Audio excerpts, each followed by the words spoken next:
الحمد لله النهارده على المكسب والاداء هدينا بشكل كويس، اللي يهمنا 3 نقط. الحمد لله احنا كنا موفقين النهارده وماشيين بشكل كويس في الماتش ونحمد ربنا.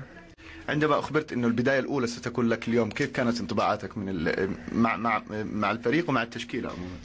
هو انا عرفت امبارح، الحمد لله كنت بأقلم نفسي على الماتش عشان ما بقاش مشدود، وفي نفس الوقت ما بقاش يعني. الحمد لله على الاداء النهارده، انا مبسوط ان الاداء كان كويس وان احنا قدرنا نكسب النهارده، يعني ده الاهم. المهام الموكلة لمحمد صلاح من مورينيو اليوم كانت اختراقات من العمق، ولا هل في كانت مهام أخرى لك؟ لا عادي، كان قال لي العب لعبك، مفيش اي مشكله، مفيش ضغط عليك، يعني دي كوره وانت بتلعب عشان تستمتع يعني.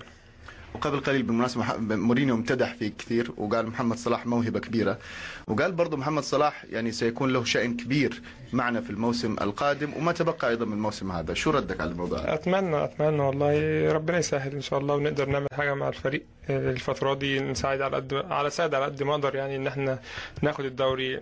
انا عارف الموضوع صعب، فيه منافسات جامده، بس ان شاء الله ربنا يسهل باذن الله ونقدر نعمل حاجه كويسه. الفريق من خلال متابعتك له في التحضير للمباراه الجايه مع PSG باريس سان جيرمان، حيكون في خير جاهزيه؟ حيكون الفريق يعني في اكمل استعداد، ولا شو رايك في الاجواء؟ ان شاء الله باذن الله احنا بنلعب هنا، الماتش بالنسبه لنا احسن يعني، وطبعا انت محتاج تكسب 2، فان شاء الله نبقى قد المسؤوليه ونقدر نكسب باذن الله. شكرا محمد.